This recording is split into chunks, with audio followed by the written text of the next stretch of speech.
All right, so now we are on the last part of the key term section, and we're looking at religious orientations. This is about how we best connect to the divine. And so there are four main ways to do this.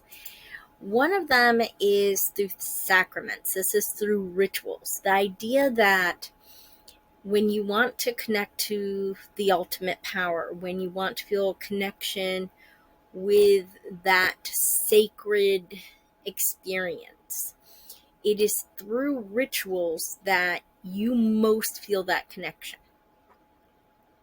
Through any type of ritual. It might be personal rituals, it could be group rituals, and we'll come back to the group here in a minute. But it's this notion that you're completing a ritual which is in and of itself sacred.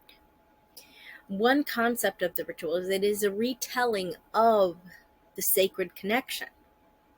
And so for people who had this sacramental orientation, it is this action, these steps that are taken that connect one. Now, prophetic is the notion that it is through what we read and how we act specifically in a moral or an ethical sense. It is the lessons we gain, the connection to the divine found through reading the sacred texts, and even from hearing those texts being read. So prophetic can have the audio component to it, or even a visual component to it. Social, where there is community, there the divine is found. There's a phrase from Christianity where two or more are gathered. This idea that when I'm with other people who believe the same as I do, who are fellow people of faith, then that is where I feel that connection to the divine, to the sacred. And then there's this fourth one, the mystical. The mystical, we're looking at something more than just the ritual, something more than just reading, something more than just community.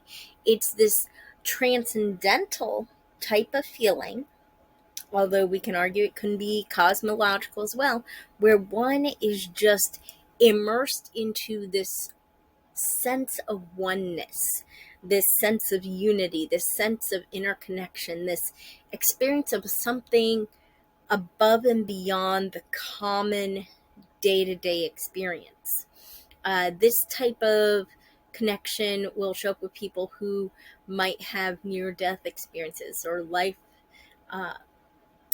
experiences that are traumatic at times. It's calling for something greater. Now, generally, every single one of our major world religions has all four of these orientations present. If you look at Hinduism, Buddhism, Taoism, if you look at Judaism, Christianity, Islam, and other religions like Sikhism or Jainism, you're going to see each of these four components represented. However, within those religions, you're going to see, for instance, if we look at Christianity or we look at Buddhism, there's individual schools of thought or denominations that focus on the rituals, that focus on the reading, the morality, that focus on the community, or that focus on having these mystical, very, very deeply connected experiences. All right, so that wraps that up. And this was just a real quick video, and also to wrap up this whole section of key terms. Make sure that you put terms as best as you can in your own words. Inclinations, make sure you listen to the video.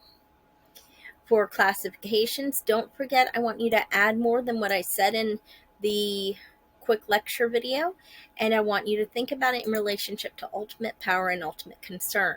With orientations, I'd like you to Try to add some notes about what you think might be examples of a sacramental orientation, of a prophetic, of a social, of a mystical. You can use the ones I just mentioned or come up with your own. All right, the next section is going to be fundamental features, and that will be its own video. All right,